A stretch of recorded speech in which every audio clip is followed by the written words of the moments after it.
నమస్తే ఫ్రెండ్స్, నేను మీ Sravani Harsha. Welcome back to our channel. అంటూ మిమ్మల్ని పలకరించడం మొదలుపెట్టి 3 సంవత్సరాలు పూర్తయిందండి. ఈ 3 సంవత్సరాలు నన్ను ఎంతగానో ఆదరించారు. మీ కుటుంబంలో వ్యక్తిగా నన్ను ఎంతగానో అభిమానించారు. అందుకే ఇప్పుడు నేను మీకోసం ఒక గివ్ అవే ఇవ్వాలి అని అనుకుంటున్నానండి. ఇక నుంచి ప్రతి మంత్ ఇవ్వాలి అని అనుకుంటున్నాను. ఈ గివ్ అవేకి సంబంధించిన పూర్తి ఇన్ఫర్మేషన్ అంతా ఈ వీడియో చివరిలో చెప్తాను. ఈరోజు నేను మీకు వినిపించబోతున్న కథ దాగని నిజం. ఈ కథ పూర్తయిన తర్వాత కథ చివరిలో గివ్ అవేకి సంబంధించిన పూర్తి ఇన్ఫర్మేషన్ చెప్తానండి. కథని చివరి వరకు విని నచ్చితే ఒక్క లైక్ చేయండి. అమెరికా వెళ్ళిపోతూ కొడుకు తన తల్లిదండ్రుల్ని వృద్ధాశ్రమంలో వదిలి ఇంటికి తిరిగొచ్చినప్పుడు తన తండ్రి పెట్టెలో కనిపించిన వస్తువు చూసి అతనికి కాళ్ళ కింద నేల జారిపోయింది. వెంటనే ఫ్లైట్ టికెట్లు చింపేసి గాల్లోకి విసిరేసి తన తల్లిదండ్రుల కోసం ఆశ్రమానికి పరిగెత్తుకుంటూ వెళ్ళాడు. ఇంతకీ తన తండ్రి పెట్టెలో ఆ కొడుకు ఏం చూశాడు అనేది ఈ కథలో మనం వినొచ్చండి. 73 ఏళ్ల జయకృష్ణ గారు ఈరోజు తన గదిలో నిశ్శబ్దంగా కూర్చుని మంచం మీద పడుకొని ఉన్న తన జీవిత భాగస్వామి విమలాదేవిని మాటి మాటికి చూస్తూనే ఉన్నారు. విమలాదేవి గారు ఆస్తమాతో బాధపడుతున్నారు. ఆవిడ ఆరోగ్యం అసలు ఏమీ బాగోలేదు. చాలా రోజులుగా ఆవిడ మంచానికే పరిమితమయ్యుంది. ఏ పని చేయలేదు. లెగిస్తే ఆయాసం, కూర్చుంటే ఆయాసం. అందుకే ఎప్పుడూ పడుకునే ఉంటుంది. ఆ అనారోగ్యాన్ని పక్కన పెడితే జయకృష్ణ గారు కూడా ఈరోజు నిస్సహాయంగా చాలా బాధగా ఫీల్ అవుతున్నారు. కానీ అది ఏ రోగం వల్లనో కాదు, తన సొంత కుటుంబం వల్లనే. అతను షుగర్ వ్యాధితో ఎప్పటినుంచో పోరాటం చేస్తూనే ఉన్నాడు. కానీ ఇంట్లో వాళ్లతో మాత్రం ఎలా పోరాడాలో, ఎలా గెలవాలో ఆయనకు అర్థం కావడం లేదు. తన బిడ్డ తన బాగోగులు చూసుకోవలసిన ఈ వయసులో తన ఆరోగ్యం గురించి, తమ జబ్బుల గురించి తనే చూసుకోవాల్సి వస్తుంది అని ఆలోచించడం మొదలుపెట్టాడు. జయకృష్ణ గారికి, విమలాదేవి గారికి ఒక్కగానొక్క కొడుకు అమర్. పెళ్ళైన 15 సంవత్సరాల తర్వాత అమర్ వాళ్ళ ఒడిలోకొచ్చాడు. అమర్ పెరిగి పెద్దవాడయ్యే సమయానికి జయకృష్ణ గారు ఇంకా విమలాదేవి గారు చాలా పెద్దవాళ్ళైపోయారు. విమలాదేవి గారు ఇంకా జయకృష్ణ గారు తమ కొడుకు అమర్ని కంటికి రెప్పలా చూసుకునేవారు. అతడు నోరు తెరిచి ఇది కావాలి అని అడగడమే ఆలస్యం.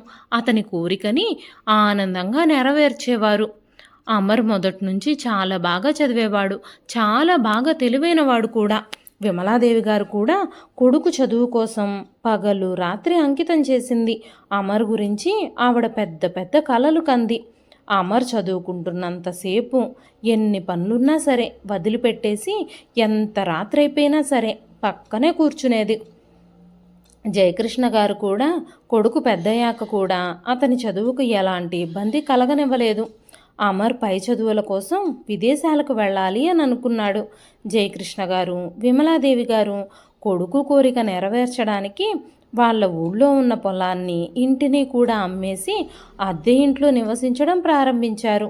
మొత్తానికి తన కొడుకుని పెంచడంలో, ప్రయోజకుణ్ణి చేయడంలో, తనకు కావలసినవన్నీ సమకూర్చే క్రమంలో అన్నింటినీ కోల్పోతూనే వచ్చారు జయకృష్ణ గారు. జయకృష్ణ గారి స్నేహితులు కూడా ఆస్తంతా అమర్ కోసమే ఖర్చు పెడుతున్నావు అంటూ తన కోసం ఏదైనా పొదుపు చేసుకోమని అతనికి సలహాలు చెబుతూ ఉండేవారు. కొడుకు కోసం ఆస్తంతా ఇలా ఖర్చు పెట్టేస్తూ ఉంటే చివరికి మీకేం మిగులుతుంది? వృద్ధాప్యంలో మిమ్మల్ని ఎవరు చూసుకుంటారు అని స్నేహితులు హెచ్చరించేవారు. కానీ జయకృష్ణ గారు తన స్నేహితుల మాటల్ని అస్సలు వినేవాళ్ళు కాదు. నా కొడుకే నాకు నిజమైన ఆస్తి అని ఎప్పుడూ ఆయన గర్వంగా చెప్పేవారు. నా కొడుకే నా ధైర్యం, నన్నెప్పటికీ నా కొడుకు చెయ్యి విడవడు అని చెబుతూ ఉన్నప్పుడు, ఆ మాటలు పలుకుతూ ఉన్నప్పుడు ఆయన చాలా గర్వంగా వీలయ్యేవారు కొడుకుని తలుచుకుని. ఈ విషయాలపై జయకృష్ణ గారి స్నేహితులు, మీ అబ్బాయిలు చదువు కోసం ఆస్తులన్నీ అమ్ముకోవాల్సిన అవసరం ఏమొచ్చింది మీకు? విదేశాలకు పంపించాల్సి వస్తే బ్యాంకు లోన్ తీసుకోవచ్చు కదా అంటూ చెప్పారు. ఎడ్యుకేషన్ లోన్ తీసుకుంటే చదువు అయిపోయాక మీ అబ్బాయే దాన్ని తీర్చుకుంటాడు. ఆస్తులన్నీ అమ్మేసి మీరు అతన్ని అమెరికా పంపిస్తున్నారేమిటి? ఇప్పుడు మీకు వృద్ధాప్యం కూడా సమీపిస్తుంది. మీరు ఏ ఆధారము లేకుండా పూర్తిగా కొడుకుపైనే ఆధారపడి ఉన్నారు. ఇప్పుడు ఈ లోన్ కూడా మీరు అంతా మీ మీదే వేసుకుంటే మీరు ఎక్కడి నుంచి డబ్బులు తెచ్చి కడతారు అంటూ చెప్పేవారు. కానీ జయకృష్ణ గారు మాత్రం కొడుకు చదువు కోసం బ్యాంకు లోన్ తీసిచ్చి కొడుకుని ఇబ్బంది పెట్టలేను అంటూ చెప్పేవారు. పిల్లల చదువు తల్లిదండ్రుల కర్తవ్యం అవుతుంది. పిల్లలు తామే స్వయంగా డబ్బులు చెల్లించి చదువుకుంటూ ఉంటే తల్లిదండ్రులు తమ కోసం ఏమీ చెయ్యలేదని వాళ్ళు భావిస్తారు కదా అనుకున్నారు జయకృష్ణ గారు. ఆ సమయంలో జయకృష్ణ గారికి తన కొడుకు ఎట్టి పరిస్థితుల్లోనూ వృద్ధాప్యంలో తమకి ఆసరాగా ఉంటాడని చాలా విశ్వాసం ఉండేది. కొడుకునైన చాలా నమ్మేవారు. అమర్ మీద ఆయనకి కొండంత నమ్మకం ఉండేది. ఆయన నా కొడుకు మిగతా పిల్లల్లా కాదు, నా కొడుకు మీద నాకు పూర్తి నమ్మకం ఉంది అంటూ తన స్నేహితులందరితోనూ చెబుతూ ఉండేవారు. అనుకున్నట్టుగానే అమర్ విదేశాల్లో చదువు పూర్తి చేసుకొని స్వదేశానికి తిరిగొచ్చాడు. ఇండియాలోనే ఒక మంచి కంపెనీలో పెద్ద ఉద్యోగాన్ని సంపాదించాడు. ఆ తర్వాత అతను ఒక ఇండియన్ అమ్మాయిని మాత్రమే పెళ్లి చేసుకోవాలి అని అనుకున్నాడు. విమలాదేవి గారు, జయకృష్ణ గారు అమర్కి ఒక మంచి సంబంధం చూసి తమకు నచ్చిన అమ్మాయి సునీతతోనే అమర్ వివాహాన్ని జరిపించారు. అమర్ ఇప్పుడు తన కుటుంబంతో తల్లిదండ్రులతో కలిసి ఉంటున్నాడు. ఈరోజు అతను ఒక ఎంఎన్సి కంపెనీలో ఉన్నత హోదాలో పనిచేస్తున్నాడు. తన సంపాదనతో లోన్ తీసుకొని ఒక పెద్ద ఇల్లు కూడా కొనుక్కుని తల్లి తండ్రి భార్యతో కలిసి ఉంటున్నాడు. అయితే మళ్ళీ విదేశాలకు వెళ్ళిపోయి అక్కడ మంచి ఉద్యోగం సంపాదించి తన జీవితాన్ని అక్కడే గడపాలని తను చాలా రోజుల నుంచి ఆశపడుతున్నాడు. గత జ్ఞాపకాల్లో మునిగిపోయిన జయకృష్ణ గారు అకస్మాత్తుగా తన కొడుకు కోడలు గదిలో నుంచి వస్తున్న మాటల శబ్దానికి వర్తమానంలోకి వచ్చారు. సునీత, సామాన్లన్నీ సరిగ్గా వదిలిపెట్టకుండా జాగ్రత్తగా చూడు. మా నాన్నగారికి స్వెటర్లు రగ్గులు ఉండేలా చూడు. ఎందుకంటే అసలే ఆయన చలికి అస్సలు తట్టుకోలేరు. భోజనం చేశాక ఆయన వేసుకునే మందులు అస్సలు మర్చిపోవద్దు. జాగ్రత్తగా సర్దు అని చెబుతూ ఉండగానే సునీత మాట్లాడుతూ, నువ్వేమీ కంగారు పడకమ్మర్, నేను ప్రతి విషయాన్ని చాలా జాగ్రత్తగా చూసుకుంటాను. ఏమైనా లేకపోయినా వాళ్ళేం చిన్నపిల్లలు కాదు కదా, బయట నుంచి తెచ్చుకుంటారు. బయట నుంచి తెచ్చుకోనే తెలివితేటలు ఉన్నాయి కదా. అక్కడ చాలామంది వీళ్ళ వయసు వ్యక్తులే ఉంటారు కదా. ఆయనకి ఏం కావాలంటే అవి మామయ్య గారు అక్కడ మేనేజర్ని అడుగుతారు. మీరు ప్రతి దాని గురించి అలా ఆందోళన చెంది కంగారు పడిపోవాల్సిన అవసరం లేదు. అక్కడ వాళ్ళకి ఎలాంటి ఇబ్బంది ఉండదు అంటూ అమర్ వైపు చూస్తూ అంది సునీత. వెంటనే అమర్, సరే అలాగైతే రేపు ఉదయాన్నే మా అమ్మ నాన్నల్ని తీసుకెళ్ళి అక్కడ దించుతాను. ఏది ఏమైనప్పటికీ మనం 10 రోజుల్లో అమెరికాకి వెళ్ళడానికి ప్రయాణం అవుతున్నాం. ఈలోపుగానే మనం ఈ ఇంటిని, ఇంట్లో ఉన్న ఫర్నిచర్ని, ఇతర వస్తువులన్నీ అమ్మేయాలి. ఈ పనులన్నీ చేయడానికి మనకు అసలు టైం సరిపోతుందో లేదో. అంతేకాకుండా అమెరికా వెళ్ళడానికి కావలసిన వస్తువులన్నీ షాపింగ్ చేయాలి అన్నాడు అమర్. జయకృష్ణ గారు తన గదిలో కూర్చుని మళ్ళీ ఆలోచించడం మొదలుపెట్టారు. అమర్ భార్య సునీత ఒక మంచి హౌస్ వైఫ్, అందువల్ల ఇంటిని చాలా చక్కగా నిర్వహించేది.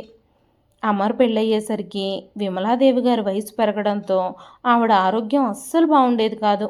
అందుకే అమర్కి పెళ్లి జరగగానే ఇంటి బాధ్యతలన్నింటినీ విమలాదేవి గారు కొత్త కోడలు సునీత చేతికి అప్పగించేశారు. కానీ సునీత తన దృష్టిలో మాత్రం ఎప్పుడూ అత్తామామలు తనని ప్రతిక్షణం ఇబ్బంది పెడుతూనే ఉంటున్నారు అని ఫీల్ అయ్యేది. ఆ కారణంగానే ఆమె ఎప్పుడూ ఆందోళన చెందుతూ చెడుగా ఆలోచిస్తూ ఉండేది. అంతేకాకుండా సునీత, నాకు పెళ్ళై ఎన్నో రోజులు కావడం లేదు, అయినా సరే మా అత్తగారు ఈ ఇంటి భారం అంతా నా మీదే మోపేసింది. నేను రాత్రి పగలు అత్తగారికి మామగారికి సేవలు చేయాల్సి వస్తుంది అంటూ భర్తతో ప్రతిసారి గొడవ పెట్టుకోవడానికి ప్రయత్నించేస్తూ ఉండేది. అమర్ ఏమైనా మాట్లాడడానికి ప్రయత్నిస్తే ఆయనపై చాలా కోపం చూపించేది. మీకేం తెలుసు, మీరు రోజంతా ఇంట్లో ఉండరు. నేను చెప్పింది కరెక్టే కదా. నేను రోజు ఏమేం పనులు చేయాల్సి వస్తుందో అసలు మీకు కొంచెమైనా తెలుసా? మీరు ఉదయాన్నే ఆఫీస్కి వెళితే సాయంత్రం ఎప్పుడో తిరిగి వస్తారు. ఉదయం లేచిన దగ్గర నుంచి రాత్రి పడుకోబోయే వరకు మీ అమ్మా నాన్నలకి సేవ చేయడంలో నేను ఎంత అలసిపోతున్నానో మీకేం తెలుసు. ఉదయాన్నే మీకు లంచ్ బాక్సు టిఫిను రెడీ చేసి ఇవ్వాలి. ఉదయం 7 కూడా అవ్వకముందే మీ అమ్మా నాన్నలకి టిఫిన్ రెడీ చేసి వాళ్ళకి టిఫిన్ పెట్టేయాలి. మధ్య మధ్యలో ఎన్నిసార్లు టీలు కాఫీలు తాగుతారో లెక్కే లేదు. ఉదయం 11 కూడా కాకముందే ప్రత్యేకంగా తయారు చేసిన తేలికపాటి భోజనాన్ని మీ అమ్మా నాన్నలకి నేను వడ్డించాలి. మీ నాన్నగారికి ఇన్సులిన్ ఇంజెక్షన్ చేయాలి. టైం ప్రకారం మందులిస్తూ వాళ్ళని జాగ్రత్తగా చూసుకోవాలి. నేనిప్పుడు నా జీవితంతో చాలా విసిగిపోయాను. నాకంటూ ఒక సొంత జీవితం లేదా? నేను ఈ ఇంటికి ఒక కోడలిగానో నీకొక భార్యగానో రాలేదని నాకు అనిపిస్తుంది. మీ అమ్మా నాన్నలకి సేవ చేసే ఒక పని మనిషిలాగా నన్ను ఇంటికి మీరు తీసుకొచ్చినట్టుగా నాకు అనిపిస్తుంది అంటూ ప్రతిరోజు ఇలాగే ఏదో ఒక విషయంపై గొడవ పెట్టుకుంటూ ఉండేది. సునీత ఇలా రోజు తన తల్లిదండ్రుల గురించి ఏదో ఒక కంప్లైంట్ చేయడంతో అమర్ కూడా చాలా ఇబ్బంది పడేవాడు. ఒకరోజు సునీత తన తల్లిదండ్రుల తరపు బంధువుల ఇంట్లో పెళ్ళి ఉండడంతో తన భర్తతో కలిసి అక్కడికి వెళ్ళాలి అని అనుకుంది. సునీత ఎంతో ఉత్సాహంగా ఆ పెళ్లి కోసం ఒక డిజైనర్ డ్రెస్ కొనుక్కొని పెళ్లికి వెళ్లేందుకు అన్ని సన్నాహాలు చేసుకుంది.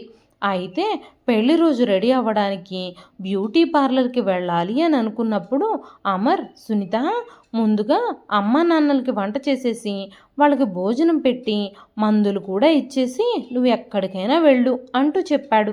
అయితే అంత పని చేసి బ్యూటీ పార్లర్కి వెళితే ఎంత లేట్ అయిపోతుంది? ఎప్పుడు మేకప్ చేయించుకొని ఎప్పుడు మనం మళ్ళీ పెళ్ళికి వెళతాం? ఇప్పటికే చాలా ఆలస్యం అయిపోయింది. నాకంత టైం లేదు. మీరు బయట నుంచి వాళ్ళ కోసం ఫుడ్ ఆర్డర్ చేసేయండి. ఈలోపు నేను రెడీ అయ్యి వస్తాను. రాగానే ఇద్దరం బయలుదేరదాం అని చెప్పగానే అమర్, మా అమ్మా నాన్నలు ఈ వయసులో బయట నుంచి ఆర్డర్ చేసిన భోజనం తినలేరు. వాళ్ళకి బయట ఆహారం అస్సలు పడదు. నువ్వు గబగబా వంట చేయొచ్చు కదా. బయట ఫుడ్ తింటే అమ్మా నాన్నల హెల్త్ పాడైపోతుంది. ఆ విషయం నీకు తెలుసు కదా. పెళ్ళికి కాస్త ఆలస్యంగా అయినా వెళదాము, ఏమీ పర్వాలేదులే అనగానే అమర్ మాటలకి సునీతకి చాలా కోపం వచ్చేసింది. ఏం మాట్లాడుతున్నారండి మీరు? ఏం పర్లేదా? లేటుగా వెళ్ళినా పర్లేదా? ఎందుకు పర్లేదు? ఈ పెళ్ళి మా అమ్మా నాన్నల తరపు చుట్టాల ఇంట్లో కాబట్టి మీరు ఇలా మాట్లాడుతున్నారు. మీకు అసలు కొంచెం కూడా ఈ పెళ్ళి మీద ఇంట్రెస్ట్ లేదు. నా జీవితం అంతా మిమ్మల్ని చేసుకున్న తర్వాత మీరు నాశనం చేసేస్తున్నారు. మిమ్మల్ని పెళ్లి చేసుకున్న తర్వాత నా జీవితంలో పెళ్ళిళ్ళు, ఫంక్షన్లు, పార్టీలు అన్నీ మాయమైపోయాయి. అసలు నేను ఈ ఇంటికి కోడలిగా మీకు భార్యగా కాదు, మీ అమ్మా నాన్నల్ని చూసుకోవడానికి ఒక నర్సుగా నేను ఇంటికి వచ్చినట్టుంది. మీ అమ్మా నాన్నలకు సేవలు చేయడానికే నన్ను మీరు పెళ్లి చేసుకున్నారా అంటూ కోపంగా అడిగింది సునీత. జయకృష్ణ గారు ఇంకా విమలాదేవి గారు తమ కోడలి మాటలు విని చాలా బాధపడ్డారు. వృద్ధాప్యంలో ఒక వ్యక్తి ఎంత నిస్సహాయంగా ఉంటాడో అని ఆలోచించుకోవడం మొదలుపెట్టారు వాళ్ళు. తన పిల్లలతో కూడా ఏమీ చెప్పుకోలేకపోయారు. ఆ రోజు అసలు సునీత పెళ్ళికే వెళ్ళలేదు. ఆమె కోపంగా కూర్చుంది. ఇల్లంతా నిశ్శబ్దమే అలుముకుంది. సునీత కనీసం భోజనం కూడా వండలేదు. అమర్ తనని ఒప్పించడానికి, బుజ్జగించడానికి చాలా ప్రయత్నించాడు. కానీ సునీత ఏమీ వినడానికి సిద్ధంగా లేదు. సునీత పదే పదే, మీ అమ్మ నాన్నల్ని ఇంకా నేను చూసుకోలేను, నా వల్ల కాదు, వాళ్ళిద్దరినీ తీసుకెళ్ళి ఏదైనా వృద్ధాశ్రమంలో ఎందుకు వదిలిపెట్టకూడదు అంటూ సునీత కోపంగా మాట్లాడడంతో అమర్కి చాలా కోపం వచ్చేసింది. నువ్వు నా గురించి ఏమనుకుంటున్నావు సునీత? ఈ వయసులో నేను తప్ప వాళ్ళకి వేరే ఆధారం ఏమీ లేదు. మా అమ్మా నాన్నలు వృద్ధాప్యంలో ఉన్నారు. అంతేకాకుండా అనారోగ్య సమస్యలతో అల్లాడిపోతున్నారు. ఇలాంటి నిస్సహాయ స్థితిలో ఉన్న వాళ్ళని వృద్ధాశ్రమంలో విడిచిపెట్టమని నువ్వు నన్ను అడుగుతున్నావా? ఏ కొడుకైనా ఇలా చేస్తాడా అసలుకి? అసలు సమాజము, ఇరుగు పొరుగు వాళ్ళు, చుట్టాలు, బంధువులు నా గురించి ఏమనుకుంటారు? చుట్టుపక్కల వాళ్ళు ఈ విషయం గురించి ఎలా మాట్లాడుకుంటారో మన మొహం మీదే అందరూ ఉమ్మేస్తారు అని ఆందోళన చెందుతూ అన్నాడు అమర్. వెంటనే సునీత, మీరు మీ అమ్మా నాన్నల గురించి ఇంత బాగా ఆలోచిస్తున్నారే, మీరే సర్వస్వం అనుకొని మిమ్మల్ని నమ్మి మిమ్మల్ని పెళ్లి చేసుకుని మీ భార్యగా ఈ ఇంటికి తీసుకొచ్చిన నా గురించి ఎప్పుడైనా మీరు ఇంతలా ఆలోచించారా? ఒక భర్తగా నన్ను సంతోషంగా చూసుకోవడం మీ కర్తవ్యం కాదా? మన పెళ్ళైన తర్వాత నేను ఎప్పుడూ ఎక్కడికి వెళ్ళలేదు, మన ఇద్దరం కలిసి ఏ బంధువులింటికి వెళ్ళలేదు, మా బంధువుల ఇళ్లల్లో ఫంక్షన్లు జరిగినా కూడా వెళ్ళలేదు. అంతెందుకు, ఇన్ని రోజుల్లో ఎప్పుడైనా కనీసం ఒక సినిమా చూడ్డానికైనా తీసుకెళ్లారా నన్ను? నేను ఈ ఇంట్లో కోడలుగా అడుగుపెట్టిన దగ్గర నుంచి మీ అమ్మా నాన్నలిద్దరికీ సేవలు చేస్తూనే ఉన్నాను. ఇక నేను భరించలేను. వీళ్ళిద్దరి నుంచి నాకు స్వేచ్ఛ కావాలి, విముక్తి కావాలి. లేదంటే నేను ఎలాగైనా మా పుట్టింటికి వెళ్ళిపోతాను. ఇక్కడి నుండి గనక నేను అడుగు బయటపెట్టి పుట్టింటికి వెళ్ళాను అంటే నేను ఇంకెప్పటికీ తిరిగి రాను అని చెప్పింది సునీత. సునీత మాటలు విని సైలెంట్గా అయిపోయాడు అమర్. అమర్ సునీతతో ఏమీ మాట్లాడలేకపోతున్నాడు. అప్పుడు వెంటనే సునీత, ఒక పని చేస్తారా? మీకు అమెరికా ఆఫర్ వచ్చేలా ఉంది అని మీరు ఎప్పటి నుంచో నాతో చెబుతున్నారు కదా.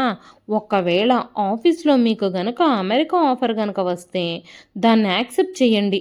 ఇద్దరం కలిసి మనం అమెరికా వెళ్ళిపోవచ్చు. అక్కడ మన జీవితానికి సంబంధించిన ఏర్పాట్లన్నీ చేసుకోవచ్చు. మన జీవితాన్ని సంతోషంగా గడపడానికి ప్లాన్ చేసుకోవచ్చు అని చెప్పి సునీత తన ఆలోచనలన్నింటినీ వివరిస్తూ చిరునవ్వుతో భర్తకు చెప్పింది.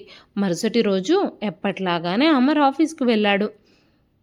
ఆఫీస్లో ఉన్నప్పుడే అతను తన మెయిల్ని చెక్ చేసుకున్నాడు. అప్పుడు అమర్ కళ్ళన్నీ ఆశ్చర్యంతో నిండిపోయాయి. అతడు ఆనందంతో గంతులు వేశాడు. వెంటనే సునీతకి ఫోన్ చేసి, సునీత, నాకు అమెరికాలో ఉద్యోగం వచ్చింది, చాలా మంచి ప్యాకేజీ కూడా ఇస్తున్నారు, ఇప్పుడిక మనకు అన్నీ నెరవేరుతాయి అంటూ ఫోన్లో మాట్లాడుతూ ఉన్నప్పుడు అమర్ సునీతకి శుభవార్త చెప్పడంతో ఆమె ముఖం ఆనందంతో వెలిగిపోయింది. ఇప్పుడు సునీత తన అత్తామామలకి సేవ చేయడం నుంచి ఎట్టకేలకి తనకు విముక్తి లభించబోతోంది అని తెలుసుకొని చాలా సంతోషించింది. ఇప్పుడిక తను తన జీవితాన్ని స్వేచ్ఛగా గడపొచ్చు అనుకుంది. తను ఏది కోరుకుంటే అది, ఎప్పుడు కోరుకుంటే అప్పుడు చేయొచ్చు అని ఆలోచిస్తూనే చాలా సంతోషించింది సునీత. సాయంత్రం అమర్ ఆఫీస్ నుంచి వచ్చేటప్పుడు తనకి అమెరికా ఆఫర్ రావడంతో ఒక స్వీట్ బాక్స్ తీసుకొని తన తల్లిదండ్రుల గదిలోకి వెళ్ళాడు. అక్కడికి వెళ్ళేసరికి జయకృష్ణ గారు గదిలో లేరు. బహుశా ఆయన బాత్రూంకి వెళ్ళుంటారు అని అనుకున్నాడు అమర్. అప్పుడే అమర్ తల్లి విమలాదేవి గారు గట్టిగా దగ్గుతున్నారు. అంతేకాకుండా ఆవిడ నెమ్మదిగా లేచి తన దగ్గరుంచిన బాటిల్లో నుంచి గ్లాసులోకి నీళ్లు పోసుకొని తాగుతూ ఉండగానే కొన్ని నీళ్లు గొంతులోకి, కొన్ని నీళ్లు బట్టల మీద పడిపోయాయి. తన తల్లి వృద్ధాప్యం వల్ల నీళ్లు తాగుతూ ఉన్నప్పుడు చేతులు వణికిపోయాయి అని అమర్ గమనించగానే అది చూసిన అమర్ వెంటనే సునీతని పిలిచి, సునీత, మా అమ్మకి బాగా దగ్గొస్తుంది, తను చాలాసేపటి నుంచి దగ్గుతుంది, కాస్త తన కోసం వేడి నీళ్ళు తీసుకురా అని అడిగాడు. వెంటనే విమలాదేవి గారు, కోడలు ఇప్పటికే మా మీద చాలా కోపంగా ఉంది, ఇప్పుడు వేడి నీళ్ళు కూడా అడిగితే తనకి ఇంకా ఎక్కువ కోపం వచ్చేస్తుంది అని మనసులోనే అనుకుంటూ కొడుకుతో ఏమీ మాట్లాడకుండానే మౌనంగా ఉండిపోయింది. అమర్ అక్కడే తల్లి దగ్గరే కూర్చోవడంతో విమలాదేవి గారు ఫ్యాన్ వైపుకి చూస్తూ, బాబు అమర్, రాత్రంతా మాకు సరిగ్గా నిద్ర పట్టలేదురా, ఈ ఫ్యాన్ చాలా సౌండ్ చేస్తుంది, ఏమైందో తెలీదు, రేపు ఆఫీస్కి సెలవే కదా, రేపు ఈ ఫ్యాన్ని బాగు చేయిస్తావా? కాస్త ఫ్యాన్ని బాగు చేపిస్తే రాత్రంతా మేము కాస్త ప్రశాంతంగా నిద్రపోవచ్చు. అంతేకాకుండా నా మందులు, మీ నాన్న మందులు కూడా అయిపోవచ్చాయి, రేపు ఆఫీస్ నుంచి వచ్చేటప్పుడు కాస్త తీసుకొస్తావా అని అడగగానే అమర్ తల్లి పరిస్థితి చూసి షాక్ అయిపోయాడు. చాలా కంగారు పడ్డాడు. అమెరికాలో ఉద్యోగం వచ్చింది అంటూ శుభవార్త తీసుకుని వచ్చిన అమర్ తన తల్లికి ఆ విషయం ఎలా చెప్పాలో అర్థం కాలేదు. అతని నోటి నుంచి ఒక్క మాట కూడా రావడం లేదు. ఇంతలోనే సునీత గదిలోకి వచ్చి, అత్తయ్య గారు, నేను మీ మందుల్ని ఆర్డర్ చేసేసాను, నెల రోజులకి సరిపడా తెప్పించాను, ఇక ఈ ఫ్యాన్ రిపేర్ విషయానికి వస్తే ఇప్పుడు ఆ ఫ్యాన్ రిపేర్ చేయించాల్సిన అవసరం ఇక ఏమీ ఉండదు, అంటూ కోడలు చెప్పగానే ఆ మాటలు విని విమలాదేవి గారు ఆశ్చర్యపోయారు. ఆవిడ ఆశ్చర్యమైన కళ్ళతో కోడలు వైపే చూస్తూ ఉన్నారు. వెంటనే సునీత, అయ్యో అత్తయ్య గారు, ఏమిటలా చూస్తున్నారు? అసలు విషయం మీకు ఇంకా తెలియదా? మీ అబ్బాయి ఇంకా మీకేమీ చెప్పలేదా? ఈయనకి అమెరికాలో చాలా మంచి ఉద్యోగం వచ్చింది అని చెప్పింది సునీత. తన కోడలు మాటలు విని విమలాదేవి గారు నిశ్చేష్టురాలైపోయారు. అప్పుడే బయట నుంచి లోపలికి వస్తున్న జయకృష్ణ గారు గది తలుపు దగ్గరే కదలకుండా నిలబడి డీలా పడిపోయారు. ఆయన కళ్ళల్లో కూడా బాధతో కన్నీళ్లు తిరిగాయి. తన కొడుకు అభివృద్ధిని చూసి ఇద్దరూ ఎంతగానో సంతోషించారు. కానీ కొడుకు వాళ్ళకి దూరంగా వెళ్ళిపోవాలి అని అనుకుంటున్నాడు అంటే ఆ బాధ వాళ్ళిద్దరినీ చాలా కలవరపెట్టసాగింది. అప్పుడు విమలాదేవి గారు ఆనందంతో వస్తున్న కన్నీళ్లని తుడుచుకుంటూ కొడుకుని దీవించడం మొదలుపెట్టారు. కానీ మరుక్షణంలోనే జయకృష్ణ గారు అన్నారు, బాబు అమర్, నువ్వు సునీత అమెరికా వెళ్ళిపోతున్నారు, కరెక్టేనా? మేమిద్దరము ఈ ఇంట్లోనే ఉండబోతున్నాం, అవును కదా? అయితే కోడలు ఎందుకు ఇలా చెబుతుంది? ఫ్యాన్ రిపేర్ చేయించాల్సిన అవసరం లేదు అంటోంది కదా అన్నారు జయకృష్ణ గారు. ఆ మాటలు విన్న తర్వాత విమలాదేవి గారు, మీరు ఏం మాట్లాడుతున్నారండి? కొడుకు కోడలు అమెరికా వెళ్ళిపోతున్నారు. మన అబ్బాయి మనకి ఒక్కడే కొడుకు కదా. ఈ వయసులో తనే మనకి ఆసరా. అలాంటప్పుడు మనల్ని ఇద్దరినీ ఇలా వదిలేసి మన కొడుకు అమర్ ఎలా వెళతాడు? మనల్ని కూడా తనతో పాటే తీసుకెళతాడు. నేను కరెక్ట్గానే చెప్పాను కదా అమర్ అంటూ విమలాదేవి గారు, అమర్, మీ నాన్న కొంచెం అర్థమయ్యేలా చెప్పు బాబు అన్నారు. ఆ మాటలు వినగానే అమర్ మొహం పాలిపోయింది. తన నుదుటి నుంచి చెమటలు రావడం మొదలయ్యాయి. అంతేకాకుండా అదే సమయంలో సునీత అమర్ ముందు నిలబడి తనకి సైగలు చేస్తూ కళ్ళతోనే సంకేతాలు ఇవ్వడం ప్రారంభించింది. మీ అమ్మా నాన్నల్ని ఆశ్రమానికి పంపిస్తున్నట్టు చెప్పమని కళ్ళతోనే సైగ చేస్తూ ఉంది. కానీ ఎవ్వరికీ తన అభిప్రాయాలు చెప్పడానికి మాటలు దొరకడం లేదు. మరోవైపు కొడుకు కోడలు మౌనంగా ఉండడం చూసిన జయకృష్ణ గారికి వెంటనే విషయం అర్థమైపోయింది. వెంటనే జయకృష్ణ గారు, మీ ఇద్దరి మధ్య ఏం జరుగుతుంది? మీరిద్దరూ కళ్ళతోనే ఏం మాట్లాడుకుంటున్నారు అనగానే అమర్ మాట్లాడుతూ, నాన్న, మీరిద్దరూ నేను చెప్పేది జాగ్రత్తగా వినండి అంటూ అమర్ తడబడుతూ మాట్లాడుతూ ఉండగా సునీత భర్త మాటలకి అడ్డుపడి, ఏంటండి మీరు ఏమీ మాట్లాడరేమిటి? ఇప్పుడు అత్తయ్య మామయ్య వాళ్ళిద్దరూ వృద్ధాశ్రమంలో ఉండాల్సి వస్తుంది అని మీరు స్పష్టంగా చెప్పండి వాళ్ళకి అనగానే సునీత మాటలు విన్న విమలాదేవి గారు జయకృష్ణ గారు ఇద్దరూ ఒక్కసారిగా షాక్ అయిపోయారు. ఇప్పుడు విమలాదేవి గారు తన శరీరంలో అసలు ప్రాణం అనేదే లేనట్టుగా ఫీల్ అవ్వడం మొదలుపెట్టారు. ఆమెకు చాలా బాధగా అనిపించింది. కొడుకుని కోడల్ని లాగిపెట్టి కొట్టాలి అని అనిపించింది. కానీ అలా చేసి కొడుకు కోడలి పరువు తీయాలి అని ఆవిడ అనుకోలేదు. అందుకే నోరు మూసుకొని కళ్ళల్లో నీళ్లు కారిపోతూ ఉండగానే మంచం దగ్గర కూర్చుంది. తన భార్య దీన పరిస్థితిని అర్థం చేసుకున్న జయకృష్ణ గారు ఆవిడ భుజం మీద చెయ్యి వేసి విమలాదేవి గారిని ఓదార్చడానికి ప్రయత్నించారు. ఆ తర్వాత జయకృష్ణ గారు తన కన్నీళ్లను దాచుకొని కొడుకుతో ధీమాగా చెప్పారు, మీరిద్దరూ విదేశాలకు వెళ్ళిపోతుంటే మమ్మల్ని వృద్ధాశ్రమానికి పంపించాల్సిన అవసరం ఏముంది? ఎలాగోలాగా మేము ఈ ఇంట్లోనే జీవిస్తాము. నేను కూడా మీ అమ్మని చూసుకునేంత సామర్థ్యం కలిగి ఉన్నాను. నా ఒంట్లో కూడా ఓపికంది. ఈ ఇంట్లోనే ఉంటూ మీ అమ్మని జాగ్రత్తగా చూసుకుంటూ మా మిగిలిన జీవితాన్ని మెల్లగా ఇక్కడే వెళ్ళదీస్తాం అని చెప్పగానే అమర్ వెంటనే, నాన్న, అక్కడికి వెళ్ళాలి అంటే ఈ ఇల్లు అమ్మేయాలి. అమెరికాలో ఒక చిన్న ఇంటికి కూడా అద్దె చాలా ఎక్కువ. అందుకే ఇక్కడ ఈ ఇల్లు నమ్మేసి వచ్చిన డబ్బులతో మేము అమెరికా వెళ్ళిపోయి అక్కడ ఏదైనా చిన్న ఇల్లు తీసుకుందాం అని అనుకుంటున్నాము. తర్వాత మెల్లగా డబ్బులు చూసుకొని ఒక పెద్ద ఇల్లు కొనుక్కుంటాము. కానీ మీరేమీ బాధపడకండి. మీ పట్ల నా బాధ్యతల్ని నేను ఖచ్చితంగా నెరవేరుస్తాను. మీకోసం చాలా మంచి మంచి ఏర్పాట్లు చేశాను. మీకు అక్కడ ఏ లోటు ఉండదు అని చెప్పి కొడుకు కోడలు గదిలోకి వెళ్ళిపోయారు. కొడుకు కోడలి మాటలు విమలాదేవి గారిని, జయకృష్ణ గారిని కదిలించాయి. తల్లిదండ్రుల్ని వృద్ధాశ్రమంలో చేరుస్తూ మా అబ్బాయి తన బాధ్యతల్ని ఎంత చక్కగా నిర్వర్తిస్తున్నాడో అని జయకృష్ణ గారు అనుకున్నారు. మేం బ్రతికుండగానే మా ఇల్లు, స్థలము, పొలాలు అన్నీ మా నుంచి దూరం అయిపోయాయి. ఆ రోజు మన కోసం ఒక్క రూపాయి కూడా పొదుపు చేసుకోకుండా కొడుకు కోసం ప్రతి రూపాయిని ఖర్చు పెట్టిన వారికి కొడుకు ఇలా చేస్తున్నాడు అంటే నేను నమ్మలేకపోతున్నాను అని భార్యతో అన్నారు జయకృష్ణ గారు. ఒకప్పుడు సంపాదించే ప్రతి రూపాయిని, మన దగ్గర ఉన్న ప్రతి పైసాని కొడుకు కోసమే ఖర్చు పెట్టాం మనము. ఈరోజు అదే కొడుకు మనిద్దరిని తనకి అడ్డంగా ఉన్నామని ఆశ్రమం పాలు చేయాలి అని చూస్తున్నాడు అనగానే విమలాదేవి గారు ఏడుస్తూ మాట్లాడుతూ, ఇలాంటి కొడుకు మనకు అసలు లేకుండానే ఉండుంటే బాగుండేదేమో. కనీసం ఒక్కసారైనా మన కొడుకు అమ్మా నాన్న మీరు కూడా మాతో పాటు రండి అని మాట వరసకైనా చెప్పలేదు. మీరు మీ వృద్ధాప్యంలో మాతో పాటే ఉండండి అని కూడా అనలేదు. ఇప్పుడు తన భవిష్యత్తు కోసం తల్లిదండ్రుల్ని త్యాగం చేస్తున్నాడు మన కొడుకు అని చాలా బాధపడ్డారు ఆవిడ. కొడుకు మాటలు విన్న జయకృష్ణ గారు, విమలాదేవి గారు ఈ వయసులో కూడా ఈ ముసలి కళ్ళు చూడాల్సినవి చాలానే ఉన్నాయి కాబోలు అని గ్రహించారు. అమెరికా బయలుదేరడానికి ఇంకా 15 రోజులు మాత్రమే మిగిలిన్నాయి. సునీత బయలుదేరడానికి అప్పుడే ప్యాకింగ్ మొదలు పెట్టేసేసింది.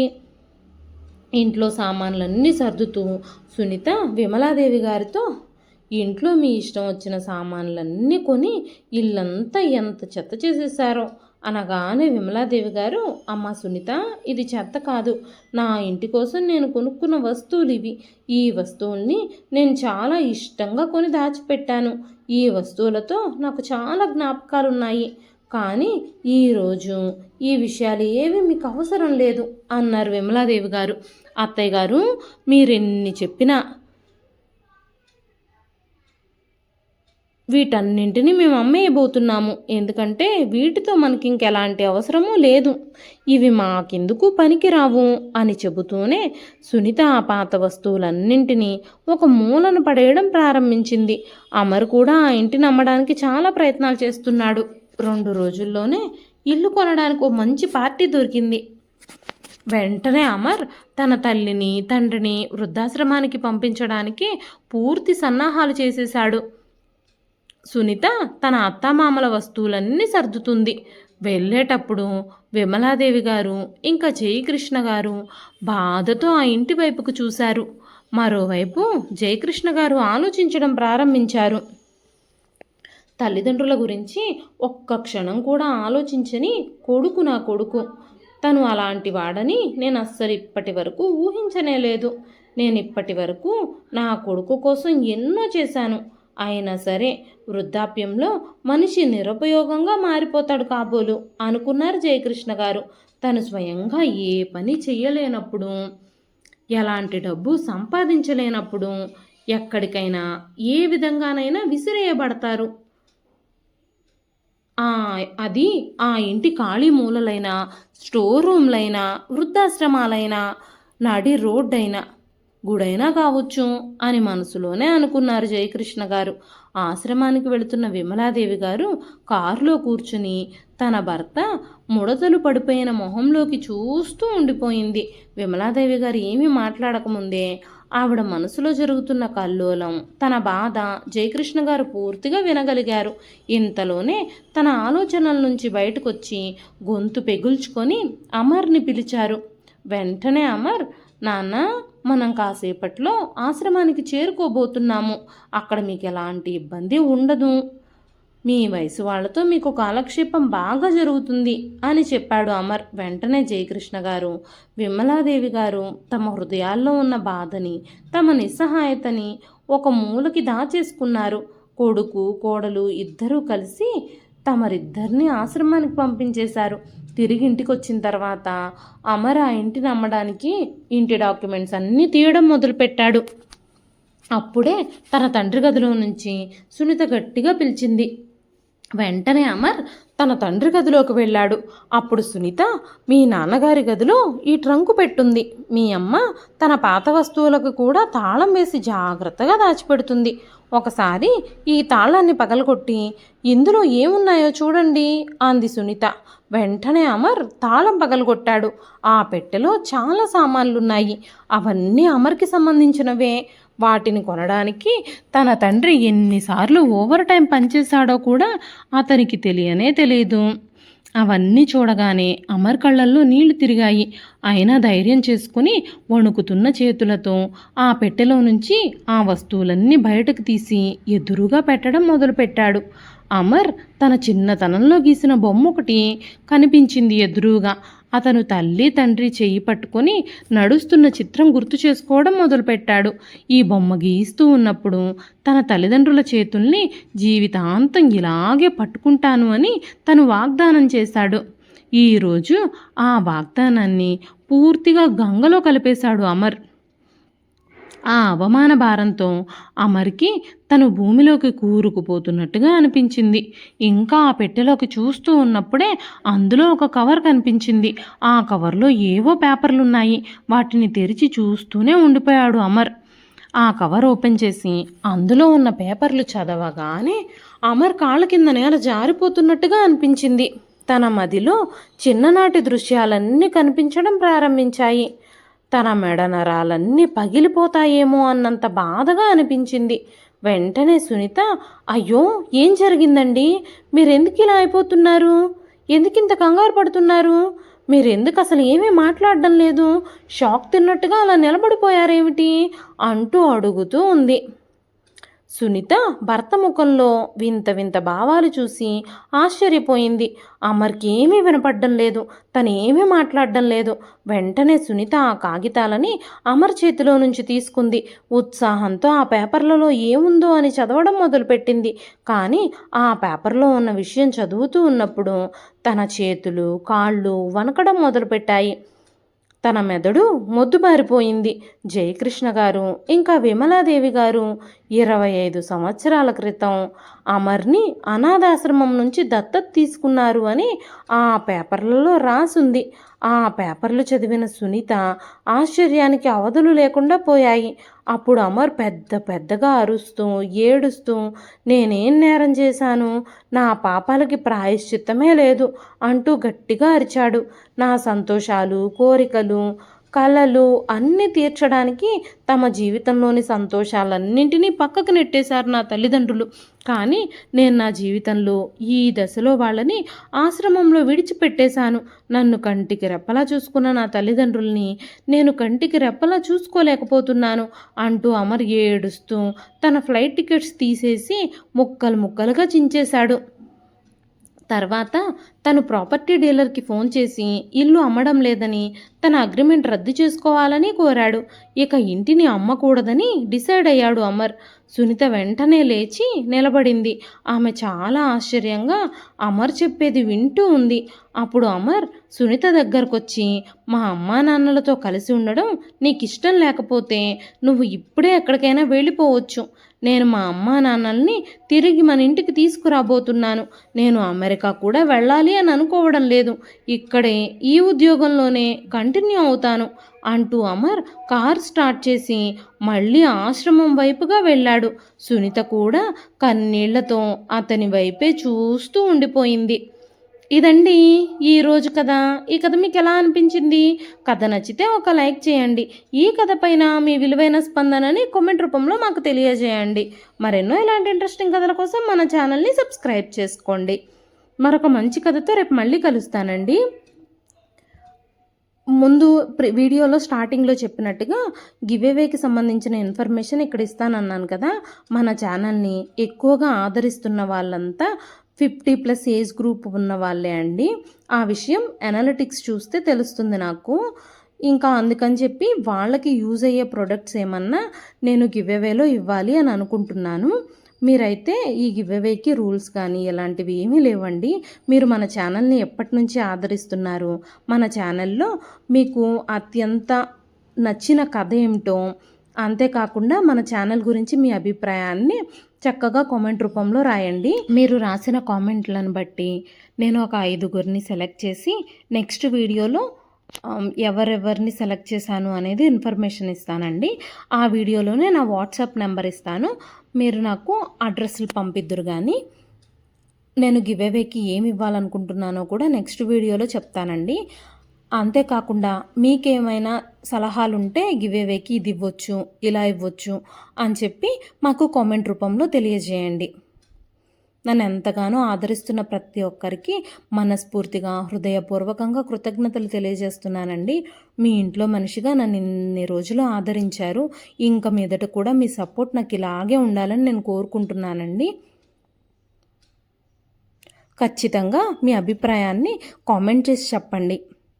నన్ను ఎంతగానో ఆదరిస్తున్న మీ అందరి కోసం ఏదైనా చేయాలి అన్న తపనతో నేను స్టార్ట్ చేసిన ఈ గివ్అవే ప్రోగ్రామ్కి మీ అందరి సపోర్టు కావాలండి. ఖచ్చితంగా మీ అభిప్రాయాలని కామెంట్ రూపంలో చెప్పండి. ఇంకా దీన్ని ముందుకు తీసుకెళ్ళడానికి నాకు ఎంతగానో ప్రోత్సాహం ఇవ్వండి.